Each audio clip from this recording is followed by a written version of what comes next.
E aí tem todo o processo das portabilidades com mais eficiência, né? Que também está ocorrendo com salário, com crédito, vai começar a ocorrer com investimento também, né? Então, esses daí são alguns pontos aí muito interessantes que a gente vê de benefício, né, para o cliente ali, obtendo taxas mais rentáveis em termos de investimento, taxas de juros menores, limites maiores, né, para a parte de crédito. No crédito. Acho que a portaria de crédito é algo que está começando agora. Se eu não me engano, a agenda está até final de 2025, né, começo de 2026. É porque ela está dividida, né, porque começa a portabilidade de crédito. Então, primeiro que a gente vai fazer a portabilidade de crédito pessoal sem garantia, né? E depois evolui para o consignado ainda restrito ao servidor público federal. A base para qualquer tipo de instituição trabalhar a inteligência artificial, porque o Open Finance, de um lado, você tem a parte de dados, capturando dados. Essa inteligência vai trabalhar os dados e, de alguma forma, ela tem que operacionalizar. Iniciação de pagamento. Então, o que a gente está construindo aqui é a base das novas instituições de pagamento, dos bancos, das fintechs.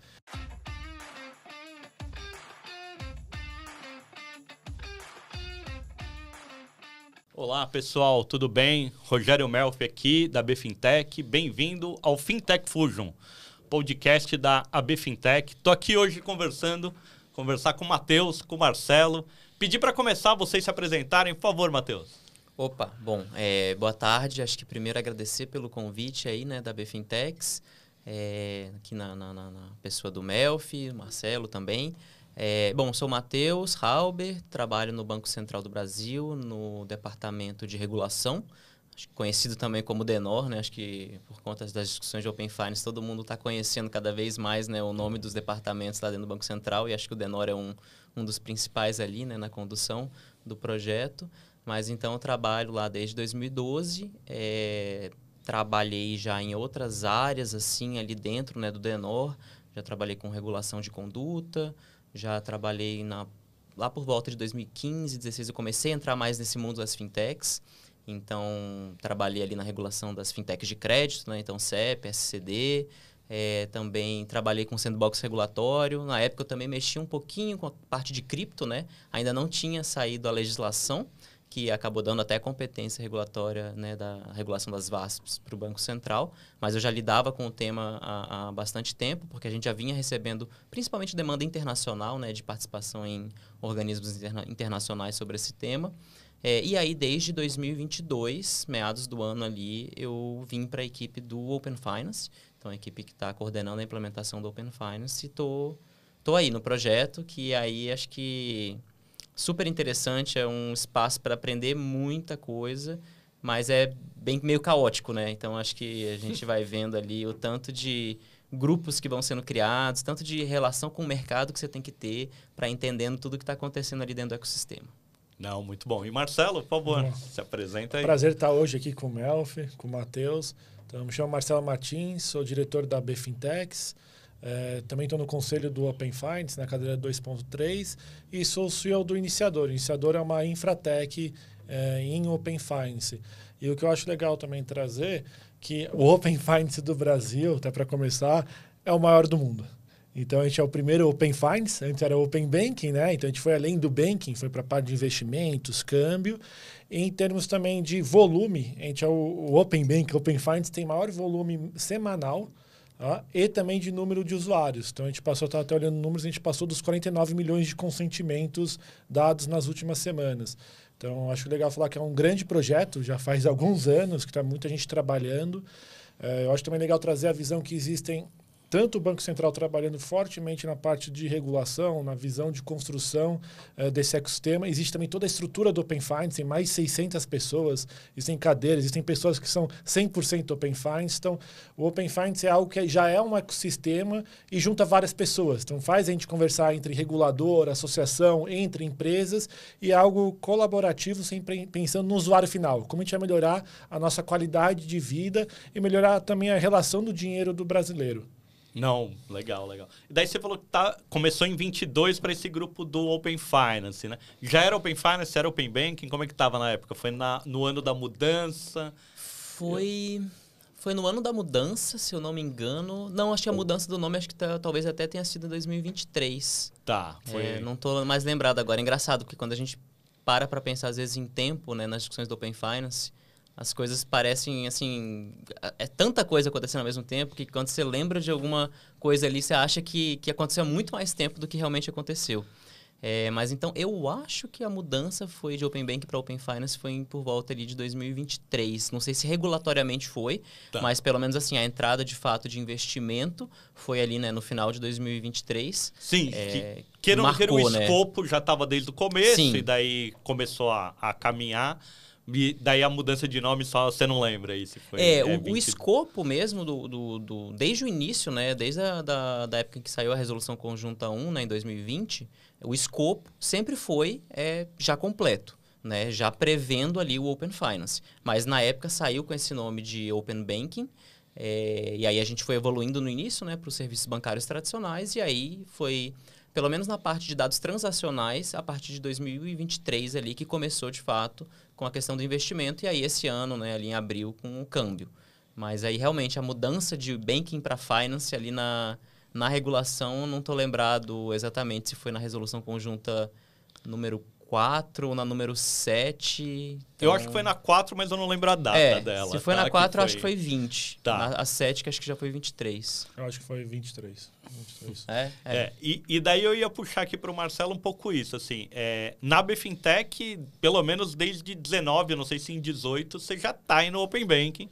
Já estava lá naquele negócio lá atrás. Assim. Desde quando você está olhando para isso? E qual é o tamanho que você imaginava isso daí lá no começo, quando começou todo esse movimento? Assim?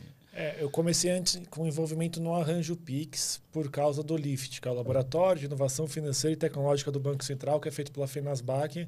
Eu entrei na primeira edição, lá em 2018, lá com o Rodrigo, com o pessoal, com a Dani.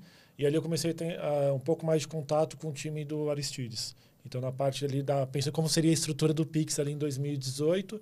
No Open Finance, se eu não me engano, foi em 2020, quando começou o primeiro grupo de trabalho. A gente, como cadeira 2.3, tinha a coordenação do GT Dispensa do Usuário e precisava alguém entrar na coordenação. Então, eu acabei pegando esse papel, até quem me chamou foi a Ingrid, que era conselheira na época. Eu acabei pegando essa cadeira no GT de UX. Então, estou desde o comecinho dos primeiros grupos na parte de produto, não na parte regulatória, que começou muito antes disso. Sim, sim. Eu queria essa visão. Você imaginava que ia acontecer todo esse volume, que ia ser rápido, ou nem tá rápido, tá devagar? Qual que é a tua percepção? Mas olhando para trás lá, o que você imaginava em 2020, no começo desses trabalhos? Acho que o primeiro era legal voltar para o Pix. A gente não tinha visão que o Pix seria tão rápido. Tá. O mercado não acreditava no Pix. Acho que essa é uma verdade. Antes ali do 16 de novembro de 2020, ninguém acreditava no Pix. As fintechs acreditavam, mas outros players não acreditavam tanto que ia pegar tão rápido. O Pix pegou muito rápido, que resolvia uma dor latente e era um produto para o usuário final. O Open Finance já é uma estrutura de mercado, então não é algo para o usuário final. As instituições, o mercado, as fintechs vão construir produtos em cima que agregam valor para o usuário final. Então existe um time de todo mundo construir isso em cima. Então isso já é uma grande diferença com o Pix. O Open Finance hoje...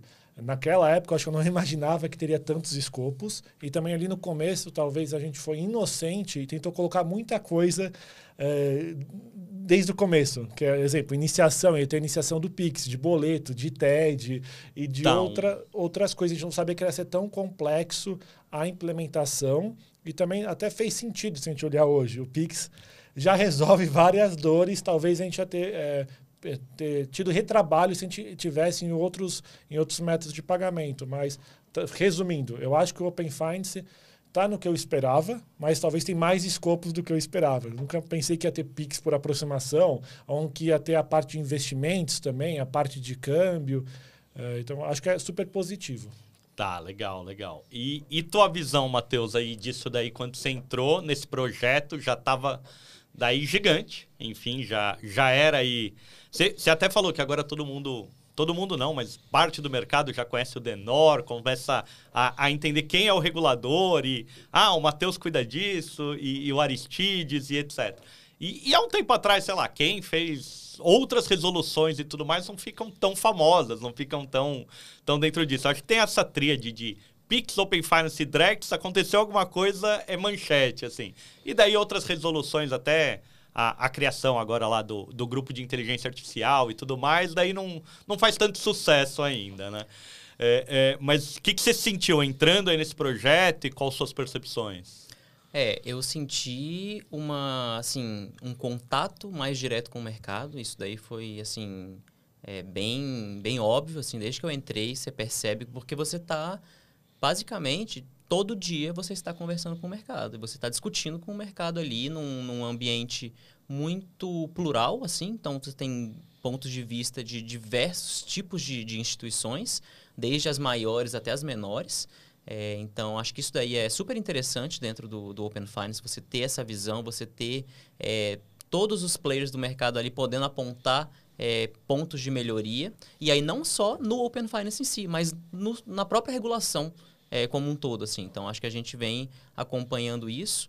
E aí, lá dentro do Banco Central, assim, acho que de fato tem equipes, né? Eu mesmo, né, nas equipes anteriores que eu participava, a gente não tinha, pelo menos eu não me recordo nas que eu tava, não tinha tanto contato assim com o mercado. Óbvio que tem contato, Sim, mas não com a frequência com que você tem dentro do Open Finance. E acaba que a exposição também acaba surtindo efeito, né? Então, como você está ali muito exposto com o mercado, você vai ficando um pouco mais conhecido e você também, pelo próprio fato do projeto estar ganhando cada vez mais corpo e mais notoriedade, acho que tanto os times de PIX e de Open Finance acabam sendo muito demandados para participação em evento.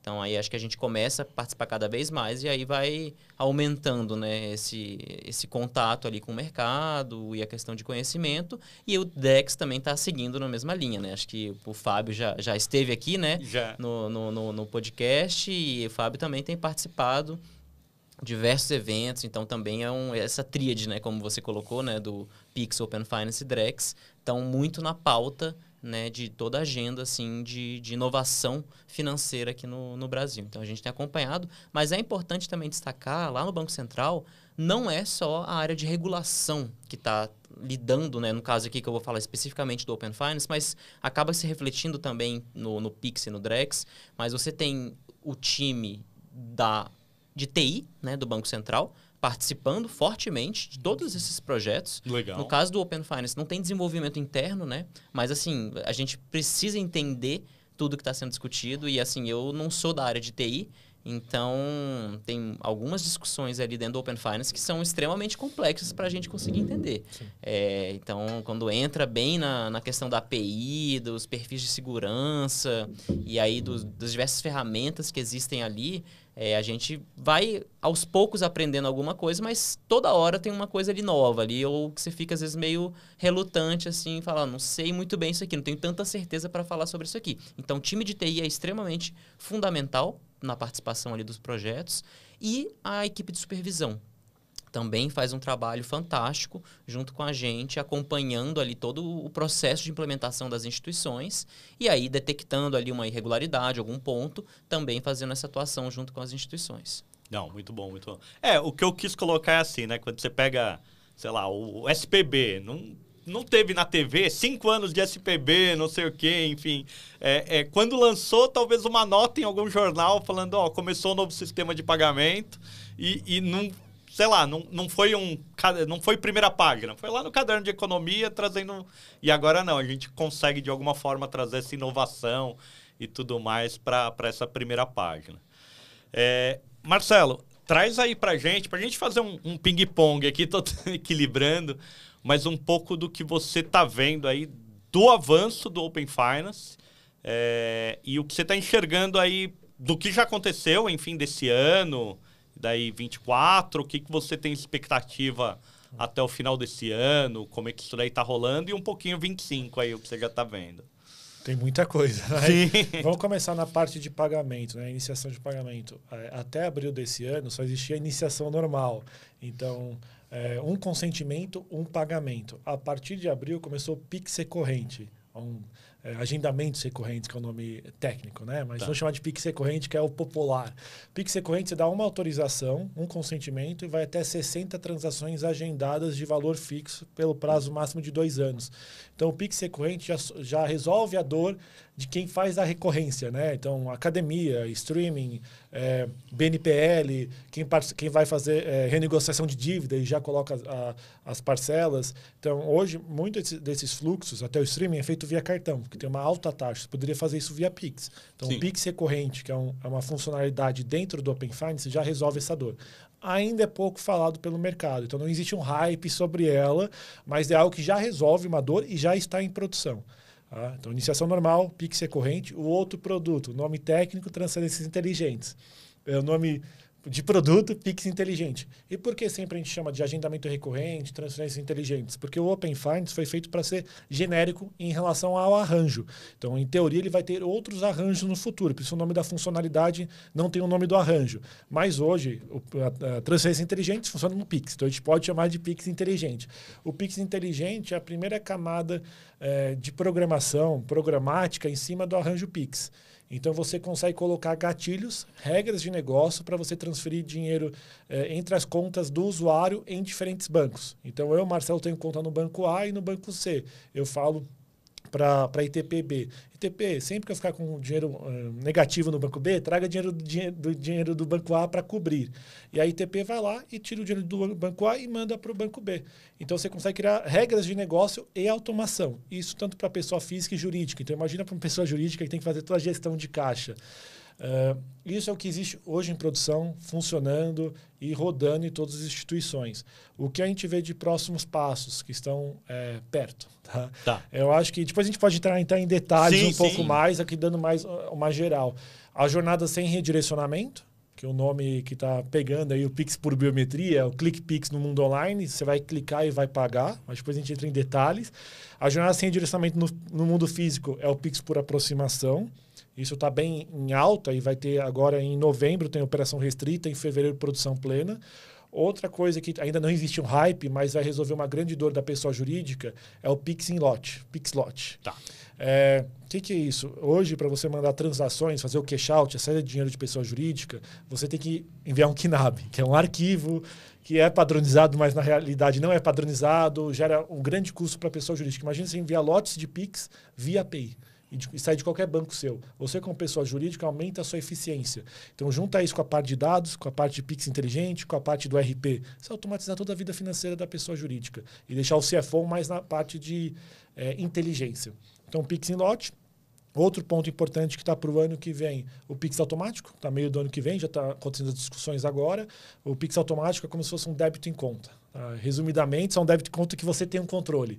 Então, o Open Finance, o LGPD, é dar o controle para o usuário. Tá. O Pix automático dá o controle para o usuário do débito em conta. Não é do nada vai surgir a sua telefonia te cobrando um valor que você nem sabia. Se você vai saber antes. Sim, então, é bem importante isso do Pix automático. Eu acho que pensando 2024, 2025 é isso, mas o que eu enfatizo, já existem produtos em produção, rodando, e eu acho que o mercado tem que colocar isso na rua. Tá? Então, eu vejo ainda poucas instituições usando o Pix inteligente, o Pix recorrente, e mais focando em hypes de mercado, que é o Pix automático, o Pix por aproximação. Mas já existem produtos que mudam o ecossistema delas. Tá? Então, acho que começando em pagamento, depois a gente entra em dados, que eu acho que é legal a gente explorar um pouquinho. Não, legal. E daí até em pagamentos a gente vai explorar um pouco mais. Trazer aqui um pouco lá. Desde o começo do Open Finance, ele sempre teve esse escopo de compartilhamento de dados e compartilhamento de serviços. Um dos serviços, pagamentos, e daí entra toda essa trilha de Pix aí que você falou. Pergunta difícil aí, Matheus, mas assim, daí de todos os exemplos que ele deu aí, quase uns 7, 8 modelos, sempre ele falou, o Pix automático, Pix inteligente, Pix recorrente. Como é que está nesse conceito a regulação? Assim, o que é regulação de Open Finance? E daí tem que ficar de olho. O que é regulação de Pix? Então, sei lá, pagamento em lote. É Open Finance que define, é isso, não precisa mudar nada no Pix. Aproximação, sei lá, é Open Finance que consegue resolver essa dor, não precisa mudar. Ou o que é uma agenda evolutiva do Pix, do pagamento instantâneo e qualquer coisa assim. E como o Banco Central, mercado e fintechs, enfim, acompanham isso? Esse é um assunto bem interessante.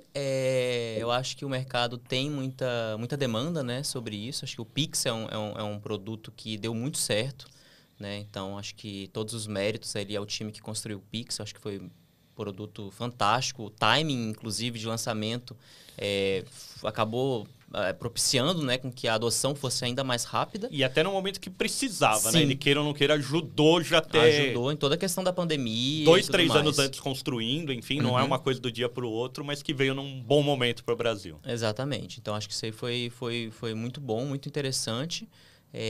Ajudou, né, nesse processo de adoção ali, né, do Pix. E aí os times são times distintos lá dentro do Banco Central, mas que se conversam bastante. Então, você tem um time que trata, de fato, da regulação do arranjo Pix e você tem um time que trata do Open Finance. Então, tem muita coisa que está sendo construída no âmbito do Open Finance, está em cima ali, né, da camada do arranjo. E tem regras de arranjo também. Então, a gente tem que ir sempre se coordenando, né, para evitar que alguma discussão avance demais em algum âmbito sem que o outro time esteja ali completamente sabendo ali, né, de tudo que está acontecendo. Então, é uma discussão que ocorre de forma bem coordenada entre as equipes. Tá, legal, muito bom. E daí uma das coisas que daí se aproveita e coloca aí na tua resposta é assim, o Open Finance, de certa maneira, ele ainda tem baixa adoção aí por empresas, no B2B, enfim, compartilhamento de dados de empresa. Quando você olha o Pix, ele também, queira ou não queira, tem um alto volume, ainda que está sendo feito por TED, e a maioria, sei lá, pagamento de folha, enfim, um volume financeiro, né? Então, quando você olha em volume, quantidade de Pix, daí ele supera a TED. Quando você olha em volume financeiro, montante, a TED ainda está em alta, mostrando que os maiores movimentos, talvez realizados aí por pessoa jurídica, ainda eles estão usando outra trilha aí de pagamento e não Pix. Você acha que essas funcionalidades aí começam a trazer as empresas para Open Finance, para Pix e tudo mais? Bom, ótima pergunta, até uma pauta que está sendo muito conversada hoje no Open Finance, mas acho legal começar pensando que atrás de toda pessoa jurídica existem pessoas físicas. Sim. Então a pessoa física tem que começar a usar para depois atualizar isso na pessoa jurídica. Então o Pix foi parecido, né? A gente viu primeiro pagamentos entre pessoas, depois começando a entrar no e-commerce e depois tentando entrar ali no mundo físico com as suas barreiras. Então, tem um delay para a pessoa jurídica, até por tecnologia. A pessoa jurídica precisa estar integrado no RP, na frente de caixa, na tecnologia que vai no e-commerce. Então existe um pouco que eu vejo é isso. Assim, por pior que seja o KNAB, aquele RP dele acaba lendo, né? Então, assim... Isso. Vai entrar na fila de integração do RP, vai ter que ensinar a pessoa do financeiro. Então, tem um time. Mas a outra coisa, então existe essa parte de tecnologia. A outra, que a gente já falou, o Pix é um produto, então é um produto, vai ser um produto. O Open Finance, o RP, a instituição tem que ir lá implementar e pensar em qual vai ser o produto. Então demanda o time interno da instituição, do RP, pensar como vai implementar isso. O outro ponto, quando a gente olha a pessoa jurídica, existe uma coisa que chama dupla alçada, uma aprovação. Você tem mais sócios, não tem diretores, não tem uma estrutura jurídica, tem que ter mais de uma aprovação para algum dos fluxos.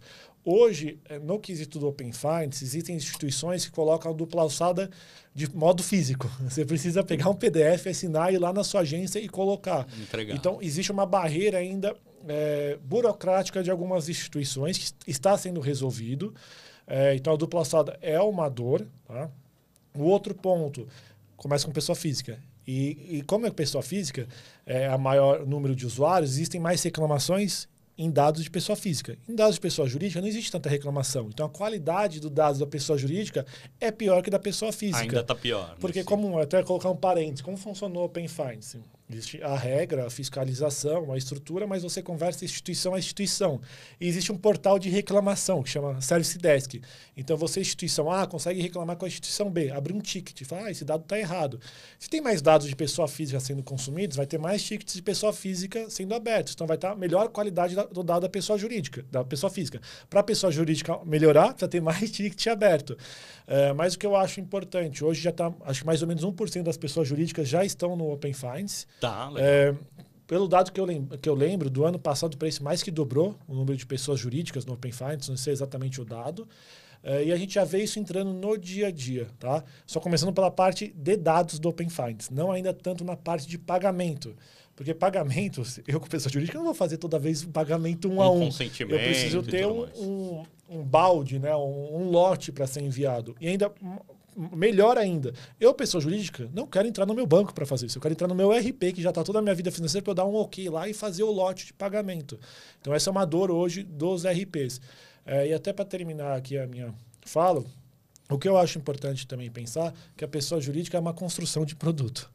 Então, a gente precisa escutar a pessoa jurídica para saber o que ela quer. E essa é uma dor da pessoa jurídica. Ela sofre com a parte de lote, ela sofre com a parte de saber o saldo em tempo real, ficar subindo o FX, PDF, todo mundo sabe que é uma chatice, é o dado antigo, e também essa parte de gestão de caixa. Com o Pix Inteligente, você tem a gestão de caixa automática. Você coloca RP, sempre cubra meu saldo, RP, deixe sempre o dinheiro no final do dia na minha conta que tem uma rentabilização maior. Então, você vai automatizar sua vida. A pessoa jurídica quer automatizar e ter inteligência. Aí entra na parte de inteligência de dados, que é outra história. Não, show. E daí é isso, assim, você falou que o Open Finance aqui no Brasil é o maior, a gente tem um irmão mais velho aí, e lá o grande sucesso não, mas muitos casos de sucesso é realmente na PJ, principalmente PME. Pequenas e médias empresas conseguiram lá, uma startup, criar essa conectividade com o banco, com o contador, com o pagamento do imposto, com, enfim, emissão de nota, trouxe esse canivete suíço para o empreendedor e foi cases. Isso ainda no Brasil, queira ou não queira, está demorando, né, para alguns pequenos RPs ou grandes se conectarem, né? Concorda, sim? Você vê que... A parte tá de dados nisso? eu já estou vendo evoluindo, Tá. Estou vendo RPs entrando, mas na parte de pagamento é essa da dor, né? Ainda. Exemplo, da dupla alçada. Eu vou sofrer uma vez só e vou dar meu consentimento indeterminado. Então, a partir de abril, o consentimento pode ser indeterminado até eu, como usuário, querer cancelar. Começa agora, sim. Antes de abril era 12 meses, então tinha Desde abril, né? desde abril, ano, desde abril. Então tinha essa dor, antes de abril tinha essa grande dor. Hoje não existe mais. Mas em pagamento é uma chatice. A pessoa jurídica não vai. Fala, cara, melhor ir no meu banco, eu envio subo o arquivo lá, envio o KNAB. Precisa ter algo que resolve igual resolveu em dados. O consentimento de longa duração em dados resolveu isso, né? De poder ser indeterminado. Eu acho que o grande jogo é o Pix em lote. Aí resolve, mas assim, a gente ainda percebe muita fricção na jornada para PJ. Tanto para dados quanto para pagamentos. E aí acho que para pagamentos fica ainda pior, justamente por faltar um produto mais destinado ali, né? Que acho que é o ponto que o Marcelo trouxe de produto de pagamento em lote. Então, acho que são pontos a serem bastante melhorados. Trabalhados. E que, assim, o Banco Central tem acompanhado bastante isso. No cronograma de prioridades para esse ano, a gente colocou diagnóstico para PJ, tanto na parte de dados quanto na parte de pagamentos. Então, os diversos grupos técnicos ali da estrutura têm discutido o assunto.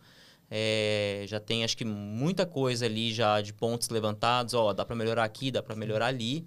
Então, a gente tem acompanhado essa discussão. Acho que em breve eles devem mandar para a gente, né, submeter ao Banco Central todo o resultado desse diagnóstico que está sendo feito. E aí a gente vai conseguir se debruçar e avaliar, né, quais são os pontos que a gente tem que... Às vezes dá para evoluir alguma coisa na norma, ou então é mais prioridade mesmo em relação ao desenvolvimento de alguns produtos. Então, a gente tem acompanhado de perto todo esse trabalho aí, né, que está sendo feito no diagnóstico de PJ. E também nós temos acompanhado, né, o Banco Central acompanha todos os grupos técnicos. Então, a gente sempre tem pelo menos alguém ali. Se não tem naquela reunião específica, a gente assiste a gravação. Então, a gente acompanha bem de perto ali tudo que está sendo discutido na estrutura, para ir podendo ter uma avaliação bem concreta de como é que estão as coisas, o que está sendo um ponto ali mais sensível para tentar endereçar. Então, acho que a gente tem feito isso com todos os grupos, mas bem focado ainda também nessa questão de pagamento em lote, ali na parte de pagamento, né, de iniciação de transação de pagamento, que é discutido no Open Finance. Boa. Você trouxe aí essa questão, é legal até trazer, né? O Open Finance, ele é autorregulado. Então, você falou, né? O Banco Central, ele assiste a reunião, ele acompanha. Quando ele está lá, ele vê depois, enfim. Traz um pouco dessa experiência da autorregulação do Open Finance. Você vê que essa agenda está indo bem, enfim, se outras soluções, daí, enfim, se a gente comparar com o Pix, por exemplo, não, daí ele é regulado pelo Banco Central. Então, como é que está essa experiência para vocês da autorregulação aí do Open Finance? Ele é autorregulado mais ou menos. Assistido, assim. Né? Acompanhado. Autoconstruído. Acho que é mais para aí, né? Porque, assim, tudo, né? O Open Finance nasceu via regulação. Sim. Então, assim, a gente teve todo um cuidado de estabelecer ali os parâmetros gerais ali, né? Disposições gerais sobre como é que funcionaria o ecossistema. Teve a questão de participação obrigatória, né, de alguns segmentos. Então, a gente fez isso. Até teve uma atualização recente sobre participação obrigatória, né, na fase de dados. Teve mudança também na participação obrigatória De como pagamento, detentora de conta ali, né, na iniciação. Então, tem uma carga regulatória muito pesada em cima do Open Finance para que ele tenha nascido. Porque eu tenho a forte convicção aqui de que se não tivesse tido uma regulação, a gente não estaria nem perto de onde a gente está hoje. Não estaria mesmo. Assim. Pois é. Trazer um depoimento pessoal rápido, assim, mas eu trabalho, assim, comecei a me dedicar com a abertura de APIs do mercado financeiro em 2015. Que foi quando eu fundei lá a Labs Bank e tudo mais. Eu fiquei em 2015, 16 e 17 tentando vender uma solução de APIs para bancos. Nenhum banco queria. Por mais que eu falasse, isso aqui é inovador, você vai poder conectar terceiro nas suas APIs, vai desenvolver produtos e tudo mais. Ninguém queria esse negócio. Daí, 18, começou a esquentar bastante lá no Reino Unido. Foi quando, salvo engano, eles lançaram. Então, esquentou um pouco o assunto. 19 começou o Banco Central a trazer isso, daí a piscina ficou mais quentinha. Mas até lá, era muito gelado, assim. Dependendo do mercado, não ia mesmo, assim. E a piscina ficou quentinha muito porque também, assim, teve participação obrigatória ali. Sim. Então, a gente sabia que se a gente não tivesse forçado, né, os maiores players, eles não teriam entrado espontaneamente. Muito provavelmente não teriam entrado. Então, foi necessário adotar isso, porque entrando os maiores de forma obrigatória, os menores viriam meio que naturalmente. Eles têm incentivos econômicos para isso. Então, a gente percebeu exatamente isso, aconteceu. Então, os players foram entrando ali espontaneamente, alguns foram assim, como obrigação mesmo. Então, acho que isso daí foi super importante, né, para o Open Finance, na época, né, Open Banking ter começado ali. Sim. Então, isso aí foi bem relevante, assim, para as coisas terem startado. Legal. Marcelo, não sei se você quer comentar ou senão eu volto para o Matheus essa questão do escopo que mudou aí de participantes. Eu acho que até hoje em dia é importante a obrigação, né? Então, eu acho legal comentar que agora a gente tem novos bancos que entraram na parte de dados, que são bancos importantes, que o usuário final tem conta, né? Então, entrou na parte de detentora, que a parte de iniciação mudou um pouco as regras, deixou um pouco mais claro que são para players médios para grandes, obrigatórios entrarem no Open Finance. E o que eu acho importante na jornada sem redirecionamento veio finalmente a obrigação, que, se eu não me engano, são 15 players, né? São 15 bancos que representam 99% das iniciações de pagamento, entrarem na jornada sem redirecionamento. Então, no Pix Biometria, no Pix Aproximação. A gente viu que anteriormente, ano passado, veio uma regulação em relação ao JCR, a jornada sem direcionamento, mas desde lá somente acho que um player lançou mesmo uma solução que é o Google, que é somente em beta e somente com C6 e PicPay. Então a gente viu que contrato bilateral não funciona quando você não tem estímulos financeiros, né? Com a obrigação regulatória, a gente está colocando 15 players para estarem na jornada sem direcionamento. Então, os pequenos vão atrás. Então, a gente vai ver isso acontecendo e vai ter o efeito de rede. Então, por isso é muito importante ter os maiores obrigatórios, que traz o efeito de rede. E até antes de entrar na parte de escopo, eu acho legal trazer a visão que o Open Finance tira a assimetria de informação do mercado financeiro.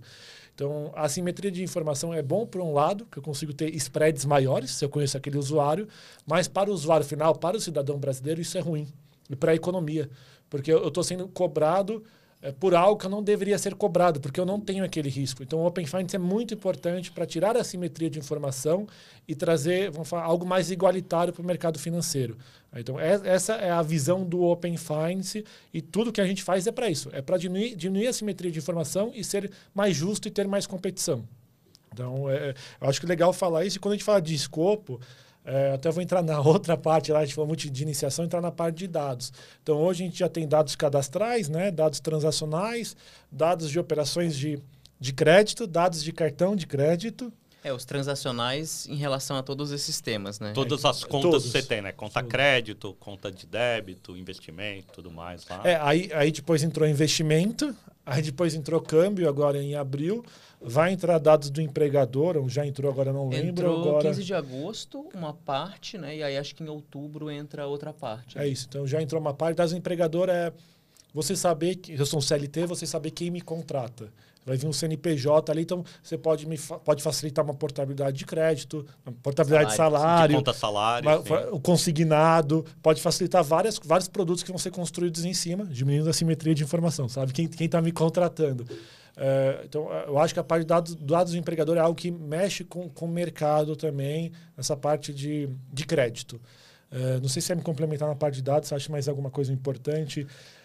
Para esse ano, acho que o principal foi essa questão do dado do empregador, né, que era uma demanda de mercado, né, algumas instituições que têm um foco muito grande nessa questão, né, da portabilidade de salário. E aí o que a gente percebe é o seguinte, na portabilidade de salário, depois até vou retomar ali, né, o ponto ali dos aspectos regulatórios e de autorregulação, mas antes entrando nessa parte aqui de conta salário não, de portabilidade de salário, né, o que a gente percebe é que tem muito erro no processo de portabilidade de salário, porque muitas vezes o cliente informa o CNPJ errado da empresa onde ele trabalha. Isso vindo via Open Finance, o dado já vem correto de uma maneira muito mais fácil. A outra instituição ali que está recebendo o dado já pode pré-preencher uma portabilidade de salário, né, um processo de portabilidade de salário e falar, você deseja aportar seu salário para cá? Então, isso fica muito mais ágil, muito mais eficiente, que é justamente um dos outros objetivos aqui, né, do Open Finance, que é trazer mais eficiência, além do ponto, acho que talvez o principal, que o Marcelo já colocou, que é a questão de promoção da competição, né? Mas a questão de eficiência também é extremamente importante. Aí tem também os outros 2 objetivos regulatórios, que é promoção da inovação e da inclusão financeira. Então, esses são os 4 objetivos regulatórios do Open Finance. Sim. Traz aí, você queria falar. Vou voltar para a parte de autorregulação, né? Porque então eu comecei a falar que foi extremamente importante a questão de ser obrigatório para determinados players, né? E aí a gente tinha uma expectativa muito grande aqui dentro do Banco Central, na época, de que, beleza, criamos isso, tem a estrutura, o pessoal vai discutir e a gente vai internalizando nas nossas normas o que eles forem discutindo ali, vai tudo correr bem, essa discussão vai fluir e tudo mais. E, na realidade, não foi assim, né? Que aconteceu. Então, acho que é bem claro para quem participa hoje do Open Finance que tem muita discussão, muitas vezes bateção de cabeça, muita gente discordando um do outro e tudo mais.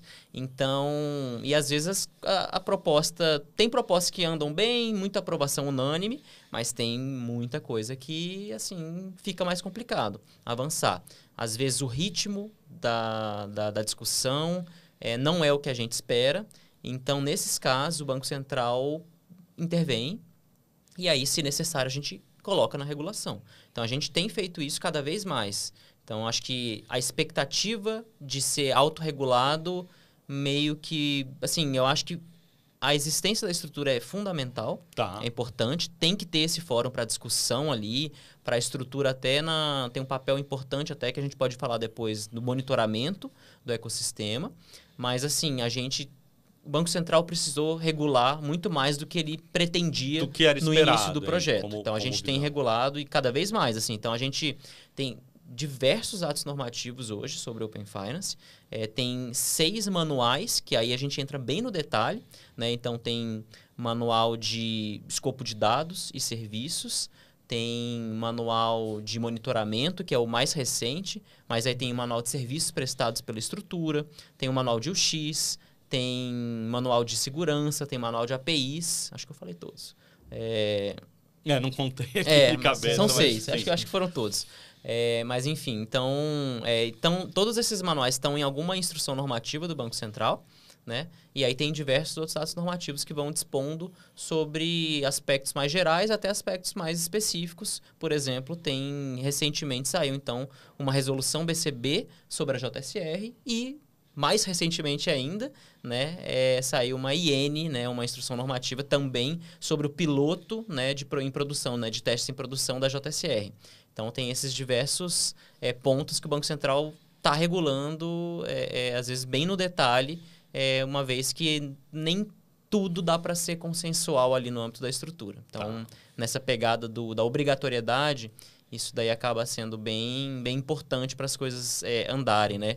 No caso da parte de JSR, são 13 São 13? 13 conglomerados e sistemas cooperativos ali que são de implementação obrigatória como detentora. Nessa primeira... E opcional para todo mundo. Opcional para o restante, mas aí lembrando que então começa com esses 13, né, de obrigatório, mas até o início de 2026 todos os demais entram também. Tá, legal. Então já tem até o prazo. Aí Tem. que é essa questão que a barra vai subindo um pouco, que aconteceu com dados lá que... Eu não lembro de cabeça agora, mas era 75%, né, das contas que realmente estavam naquele escopo inicial.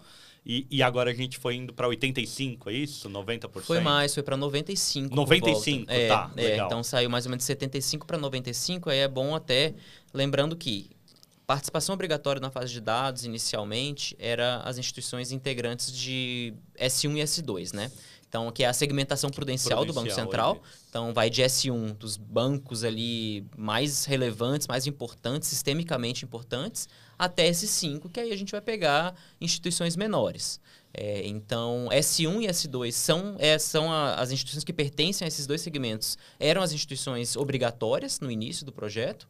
E aí, agora, além dessas S1 e S2, né? Então se mantém essa regra, mas a gente adicionou, né, mais um critério que são instituições cujo conglomerado ali tenha mais do que 5 milhões de clientes. Então a gente tinha percebido que tinha diversos players que não estavam ali no S1 e S2, mas já eram relevantes o suficiente e não tinham entrado. O volume de usuário já entrava nisso. Um volume muito grande de clientes. Então, assim, diversos já tinham entrado como voluntários, mas alguns não tinham entrado. Isso. E aí, principalmente quando entrou as fases de investimento, a gente foi percebendo que tinha, peraí, tem um player aqui que... Porque essa regra do S1 e S2 foi tranquila para serviço bancário tradicional. Pegou ali quase todo mundo ali. Então, pegou boa parte do mercado. Quando a gente evoluiu para investimento, a gente falou, peraí, agora tem instituição aqui que é relevante e que não está enquadrada na regra, né, de participação obrigatória e precisa estar. Então, aí a gente fez esse ajuste aí, né, na regulamentação justamente para endereçar esse tipo de problema, né? E aí agora a gente pulou de 75%, né, mais ou menos, das contas para 95% em termos de participação obrigatória. E aí, pegando o pessoal optativo, aí a gente chega bem próximo, né, da totalidade. Assim. Sim, não. E daí tem algumas instituições, tem alguns casos que realmente nem faz sentido que entram nisso, né? Não, muito bom. E daí, só para detalhar, que daí junto com isso foi aquela questão das contas. E daí tem instituição que deixou de ser obrigatória na participação de expor o serviço de pagamento aí, né? Perfeito. Então, isso que eu falei agora há pouco foi para dados. E agora, olhando para contas. Em contas, a gente tinha colocado, né, como instituição detentora de conta, a participação era obrigatória para todas as instituições que tinham conta. Então, a gente está ainda falando só de iniciação de PIX, né? Então, as instituições que têm conta, que estão ali, são participantes do PIX, né? Como no conta transacional e tudo mais. Essas aí todas eram participantes obrigatórias do Open Finance. E aí a gente percebeu que tinha muita instituição pequenininha que entrou ali e a gente tinha um trabalho grande da própria estrutura de acompanhar toda a implementação das APIs por essas instituições, todo um trabalho da própria supervisão do Banco Central nisso daí, sendo que eram instituições que às vezes quase não tinha iniciação ali sendo feita naquelas contas. E aí a gente foi percebendo que valeria a pena mudar um pouco essa abordagem. Foi o que foi feito também, né? Junto quando a gente aumentou para dados, a gente acabou diminuindo, né, a participação obrigatória como detentora de conta no Open Finance. Então, agora são as participantes obrigatórias no PIX. Né? Então, aquelas instituições ali que têm mais de 500 mil contas. Que daí, né? Também por clientes. volume de contas de clientes aí. Perfeito. Não, show. Marcelo, como iniciador, assim, com esse papel de um player realmente do mercado, como é que você está vendo justamente essa qualidade aí de fazer um Pix, realmente ele aconteça, compartilhar uns dados e realmente o dado acontece, enfim. Tem gente no mercado que fala, eu tentei fazer um pagamento na instituição tal, não consegui. Daí pode ser erro do usuário, pode ser erro... Como é que você vê como participante aí, como é que está a qualidade disso daí? A gente vai melhorando semana a semana, tá? Quando existe mudança de versão de API, a gente vê decaindo, porque é normal, mas isso já foi resolvido. Agora, sempre que a gente tem uma nova versão de API ou um novo produto, vai ter uma coisa que chama operação restrita, que você vai testar em produção aquele produto antes de colocar para o usuário final. Isso vai acontecer agora com a jornada sem redirecionamento. Né? Novembro é operação restrita até fevereiro, que é a produção plena. Então, isso já foi resolvido. Então, não vai ter mais essas mudanças de versão que vai ter essa quebra de conversão. Então, a gente vê conversão melhorando semana a semana. O que acontece é que algumas instituições ainda não têm a melhor jornada de experiência do usuário dentro do banco, dentro da detentora. Então, o usuário acaba se perdendo, ou coloca uma propaganda, ou aparece algo lá, quebra a jornada dele. Mas isso eu acho legal colocar que existe um squad de monitoramento, que também olha a parte de UX, e isso está sendo fiscalizado pela estrutura do Open Finance e está melhorando. Então, essas instituições recebem ticket, elas têm que resolver. Então, por isso que a gente vê a conversão aumentando. Quando a gente fala da iniciação de pagamento normal, o que a gente está chamando de Pix instantâneo, que vai a transação imediata ali mesmo, melhorou muito a conversão. Legal. Tá? Depende muito, claro, que do banco que está sendo iniciado e do caso de uso. Mas melhorou muito, ainda tem muito a melhorar. Quando a gente fala do Pix recorrente, que é um consentimento, vários pagamentos, tem instituições que estão funcionando perfeitamente, ainda existem algumas que precisam melhorar a parte delas. Então, a gente também está vendo essa conversão aumentando, mas ainda tem muito a melhorar. Do Pix inteligente é parecido com do Pix recorrente. É algo novo, então ainda tem instituições que precisam melhorar do lado delas. Mas o que eu acho legal colocar é que, normalmente, o problema não está do lado do ITP, né, do iniciador de transação de pagamento, está do lado da detentora, tá? Que é onde você está tirando dinheiro. Então, ali tem algo errado na experiência dela, porque o ITP ele tem o melhor incentivo e o maior incentivo para aumentar a conversão, que é o negócio dele. A detentora tem o menor incentivo. Ela não quer que o dinheiro saia de lá, porque ela se rentabiliza com o dinheiro parado, né? Ela oferece produtos lá. Então, ali no lado da detentora, por isso que a gente tem a obrigação e tem esses squads para melhorar a jornada, para ser o mais fluido. Então, às vezes, algumas não querem deixar o mais fluido, mais cash out. Então, o que eu posso falar é que está melhorando semana a semana, a gente vê os volumes também aumentando, e com esses novos produtos, a tendência é o volume aumentar exponencialmente. Quando a gente fala de dados, já é algo que tem menos dores, tá? No fluxo de consentimento, que o usuário tende a fazer somente uma vez, né? Não tem que fazer toda vez. A dor maior é na qualidade de dados. Mas isso também existe um squad que vê a qualidade de dados, existem sistemas para ver como está esse dado, existem tickets, e também está melhorando semana a semana, tá? E é um trabalho de todas as instituições que estão no Open Finance abrir ticket. Se não abrir ticket, às vezes, para a instituição do A para o B nem vai saber que o dado está errado, não é culpa dele, às vezes, entendeu? Ele precisa ir lá e resolver, porque é algo complexo. Então, o Service Desk, o portal Dix, eu acho que é uma das coisas mais importantes do Open Finance, além de outra plataforma, que é uma plataforma de coleta de métricas, que é a PCM, que é um sisteminha... O Open Finance, você faz instituição a instituição. Agora eu quero ver, Marcelo, você explicar a PCM aí, pessoal. O Pix, você sempre tem o Banco Central no meio, com o SPI, que é o Sistema de Pagamentos Instantâneos. Então, o Banco Central sabe de tudo. O Open Finance, o Banco Central não sabe de tudo. Que você fala instituição a instituição, banco a banco. Com a PCM, as duas instituições têm que enviar esses dados para a estrutura do Open Finance. Então, a estrutura fica sabendo o que acontece e o Banco Central também. Então, a PCM, a plataforma de coleta de métricas, é para pegar métricas do ecossistema para saber o que está acontecendo. Então, a gente resolve essa dor de ser bilateral o Open Finance, para todo mundo saber os dados. Então, a PCM também foi um grande avanço para o Open Finance, que a gente vê isso melhorando tanto na iniciação e tanto na qualidade de dados. E é importante aqui, acho que falar da questão da PCM, que são métricas, né, das chamadas ali, né, das APIs do Open Finance. Mas não tem dado do cliente. Não ali. tem os dados, Tudo isso. Quantas chamadas a instituição A fez pela B, se teve erro, acerto, velocidade. E o detalhe, né? Então, a questão de desempenho, disponibilidade da API e tudo mais, isso está sendo capturado pela PCM, mas a gente fez questão de colocar que ela não poderia ter nenhum dado ali que permitisse identificação do cliente. Então, isso daí é uma questão bem fundamental aqui de segurança, que o Banco Central, desde o princípio, né, da criação dessa plataforma, que é essencial para o ecossistema, mas a gente fez questão de colocar que isso não poderia ter dado ali do cliente mesmo, né? Então, é uma informação mais do ponto de vista ali, técnica, né, de como é que está a chamada da API. Estrutural para conseguir abrir ticket e o ecossistema melhorar. Então, hoje, a base do Open Finance, a gente pode falar que é a padronização, a PCM, e toda essa parte dessa equipe que faz todas essas aberturas de tickets via o portal, a própria instituição e o próprio Open Finance, o próprio Banco Central. Então, existe toda essa camada por trás dos planos que, às vezes, as pessoas não acabam sabendo que existe isso. Tá. Tem 2 pontos aí que você colocou. O primeiro é essa questão de fazer um lançamento um pouco mais enxuto. Enfim, uma versão, porque a gente estava organizado. A gente estava no Open Finance muito assim, vai começar no dia 15, todo mundo começa no dia 15 e o pessoal nem estava preparado ainda direito, enfim, e começava. Então agora vocês estão organizando melhor isso daí para realmente assim, então vai ter uma janela uma semana antes, vai ter alguns teste. Participantes testam, tem... Já tem teste agora em agosto da jornada sem direcionamento. Eu não sei, nem sei se já foi, mas tem um... foi em agosto, né? Tem um que já foi em agosto, que foi o ponto A, que era uma entrega A. Então já tem A, né? o Marco A. Então, hoje a gente já tem testes muito antes do produto estar em produção. Antes não existia isso. Existia de uma forma não tão organizada. Os testes, né? A certificação já existia, né? Sim, uma certificação funcional, controle né? ali, certificação funcional de segurança.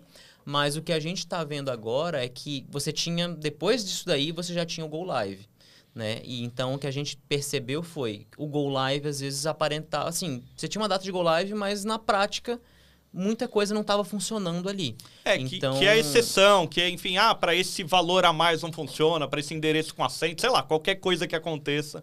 Às vezes você precisava, a gente sentia a necessidade de ver um teste, um período de teste em produção. Isso. E é justamente isso que a gente colocou agora. Legal. Então, antes do Go Live mesmo, e aí é um período, não é uma semana, não. A gente vai ter, por exemplo, pensando em JSR, acho que é 15 ou 14 de novembro, começa, e vai até 28 de fevereiro de 2025, né? Então, aí a gente tem esse período para teste em produção, de fato, todas as instituições prontas ali com suas jornadas, inclusive questão de UX, tudo pronto, para a gente ver durante esse período, né, tudo isso acontecendo em produção, claro que com redução, né, com limites ela pode liberar de cliente e tudo mais. Usuários, sei lá, funcionários, base e daí restrita ela consegue... ali, até eu, né, vou participar aqui do teste ali, né, como um usuário ali pelo Banco Central. Então, a gente vai ter esse período restrito ali, né, de teste, e para que aí, chegando no Go Live mesmo, a gente tenha tudo já funcionando bem redondinho, e aí o Go Live do Open Finance vai passar a ser, de fato, um Go Live. Legal. Beleza, a partir daqui tá tudo pronto, tudo funcionando. O usuário pode usar. Isso, e daí traz uma questão mais madura. E o segundo foi do próprio PCM, você explicou bem, mas daí veio aqui, não era uma coisa prevista lá no começo, né? Então, e daí você colocou, agora é fundamental.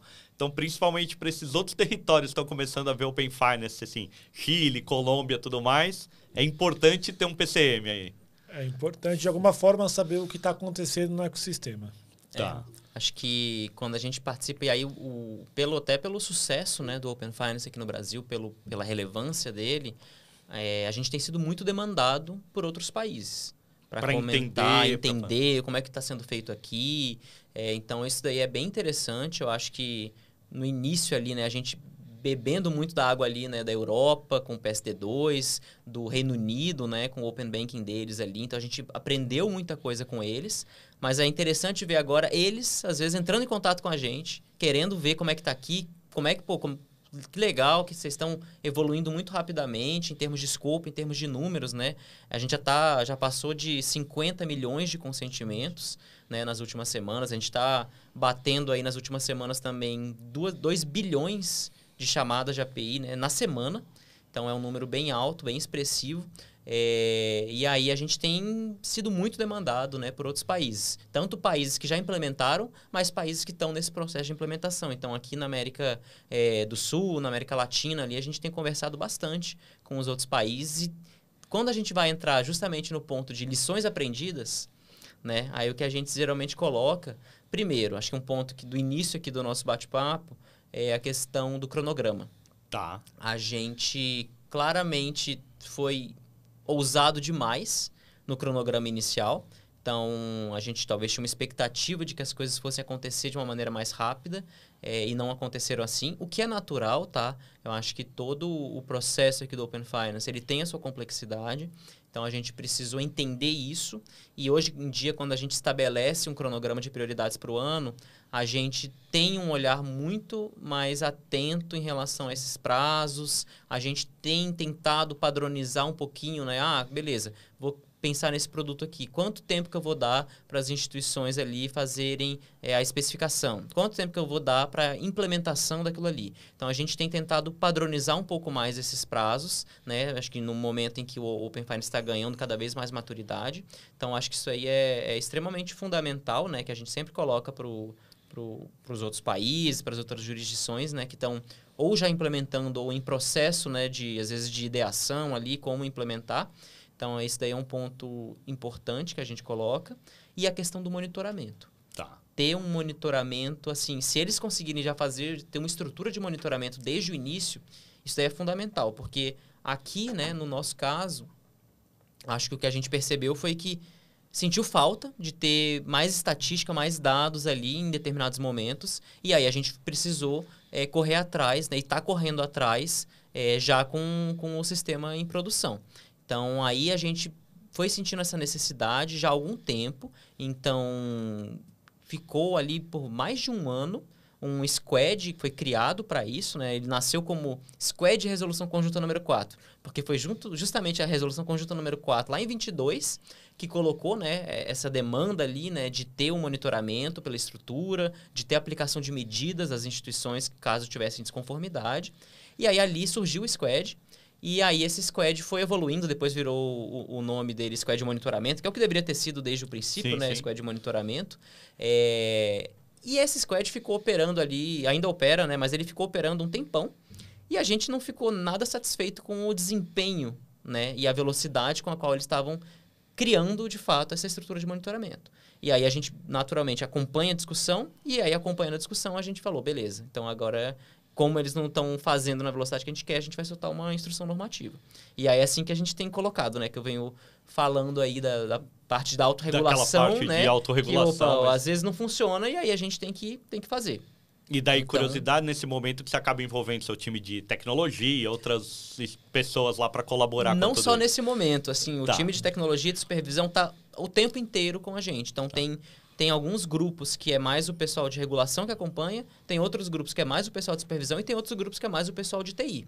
Então, assim, tá o tempo inteiro esse time, né, que é, assim, de diferentes habilidades ali, né, participando das discussões. A gente tem reuniões semanais, né, entre o time para discutir como é que tá a evolução e tudo mais, né, o que tá pegando mais aqui e ali em tal grupo.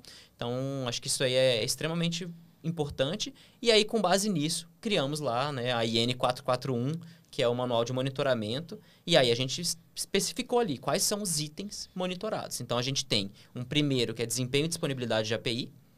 Aí a gente tem uma segunda parte, que é toda uma parte de certificação, né, esse controle de marcos regulatórios, cumprimento de modalidade de participação, tem a parte de publicação de API, retirada de API, né, do ambiente produtivo, uma vez que tem uma nova versão. Então, tem toda essa parte ali. Aí você tem uma parte de ticket, né, análise, os tickets, né, que o Marcelo já falou aqui algumas vezes do Service Desk, né, que uma instituição abre contra a outra, ou que a própria estrutura abre contra as instituições, né, esses tickets.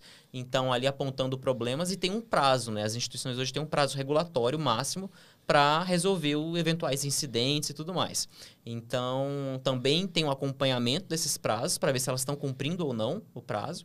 Tem uma parte de reporte de informações para a estrutura, que aí tem um pouco da PCM, mas lembrando que a PCM hoje, ela não está conseguindo olhar ainda para tudo. Tá? Então, hoje ela está focada em pagamentos, considerando o volume muito grande de dados, né, na parte de compartilhamento de dados, a PCM ainda não conseguiu entrar nisso ainda. Então, hoje, também as planilhas, as instituições precisam autorreportar, né, por meio de planilhas, a estrutura. Então, toda segunda-feira, a terça-feira até amanhã você tem que enviar, e são 3 planilhas se você está em pagamento, dados, e tem a parte de métricas também, que é algo obrigatório que você envia tanto para a estrutura do Open Finance e para o DESUP, né? O Banco Central recebe também, né? E daí o PCM está na 2.0, então em breve 3.0, 4.0 e aí PCM está sempre evoluindo ali, né? Então a PCM ela está ainda restrita, né, a parte de pagamentos, e aí em breve a gente tem uma expectativa para ela evoluir para a parte de dados. Então, isso de reporte de informações, né? E aí tem uma outra parte que é extremamente importante, qualidade de dados. O Marcelo também já cobriu Trocou aqui. Um pouco, né? Então, a gente percebe que as APIs que foram implementadas há mais tempo têm naturalmente uma qualidade um pouco melhor, justamente porque nesse período vários tickets foram abertos. Mas aí a gente pensou, não dá para viver só de ticket. É claro que o ticket consegue endereçar pontos específicos, mas assim, a gente precisava ter alguma coisa mais estrutural. E aí, justamente, por meio da estrutura, foi desenvolvido um motor de qualidade de dados, né? Então, cada instituição precisa implementar esse motor, o mesmo motor, né? Todas elas implementam o mesmo motor, mas elas implementam internamente ali o motor, que vai fazer uma crítica em relação aos dados, né? Então, o motor hoje, ele olha para o Swagger da API ali e vê se o que está sendo entregue, de fato, está de acordo com o que foi especificado. É claro que não dá para olhar, o motor não consegue ser exaustivo, né, em olhar tudo o que está acontecendo. Não dá para, no limite, olhar para ver se o que foi enviado na API é o que está aparecendo para o cliente no canal. Sim, né? Então, isso daí o motor não consegue fazer. Então, ainda é importante ter a questão dos tickets, né, para a melhoria da qualidade de dados, mas o motor de qualidade de dados também já é extremamente fundamental. E aí tem o último ponto aqui, né, são 6 itens, né, monitorados, né, com alguns subitens ali dentro deles, mas o último ponto é justamente a questão da experiência do cliente, que se desdobra em 2. Tem uma questão da jornada mesmo em si, né, do cliente, e tem outro ponto que é a conversão. Então, a gente também precisa garantir que a conversão seja cada vez mais alta. Para dados até que não está tão ruim, tá? Já foi muito pior. Hoje em dia já estamos beirando ali na casa de uns 50%, tem instituições com conversões bem mais altas, mas precisa evoluir ainda. Agora, para pagamento, ainda é bem ruim assim, os números. Então, a gente precisa evoluir, né, ainda nessa questão de conversão de pagamento. É claro que a própria jornada sem redirecionamento já visa a corrigir isso daí, né? Acho que percebeu-se que uma das fricções grandes ali do processo, né, era o redirecionamento, principalmente para pagamento.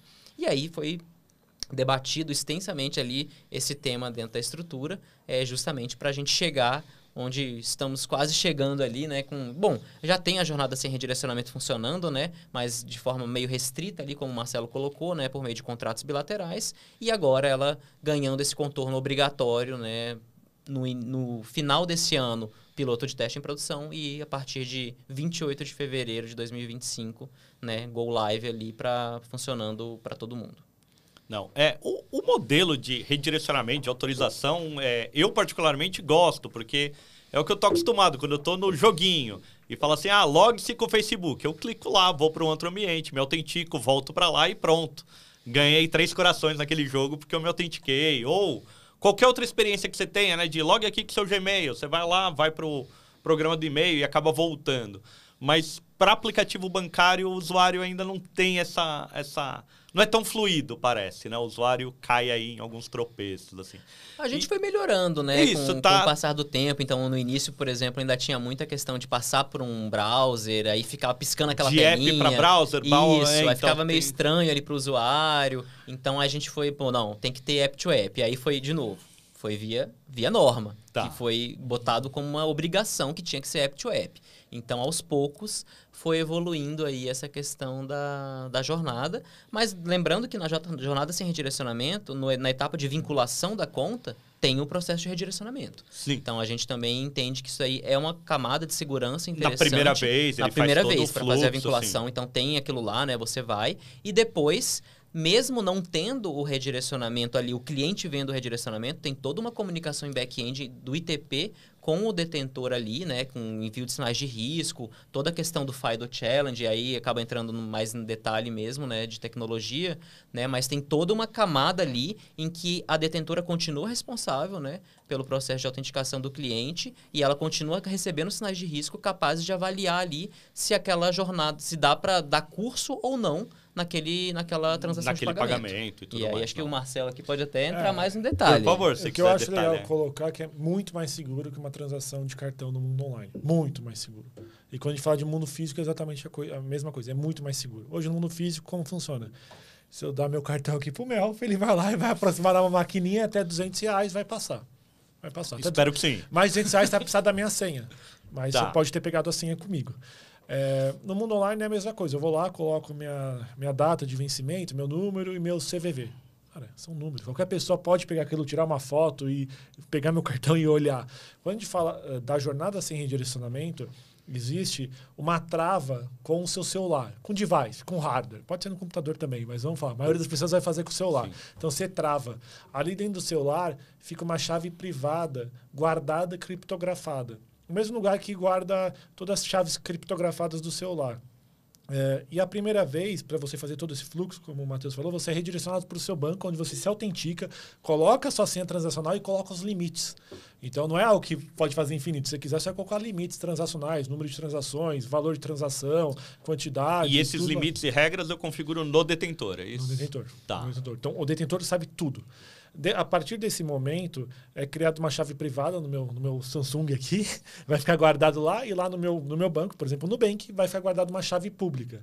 Então, o Nubank sabe que se chegar aquela chave privada, é provavelmente o Marcelo, porque veio daquele hardware. Então, quando eu vou fazer uma transação, uma nova compra nas Casas Bahia, que eu compro muito, por exemplo, eu vou lá clicar e falar, Marcelo, quer pagar com clique? Ou com biometria, como ser chamado? Eu vou clicar lá, vai aparecer como eu me autentico normalmente no meu celular. No meu caso, eu me autentico com a digital. Se você se autentica com a face, vai ser com a sua biometria facial. Se é com a senha, é com a senha. Nesse momento, a chave privada, criptografada, é liberada, é passada para a ITP pega isso e passa para a detentora.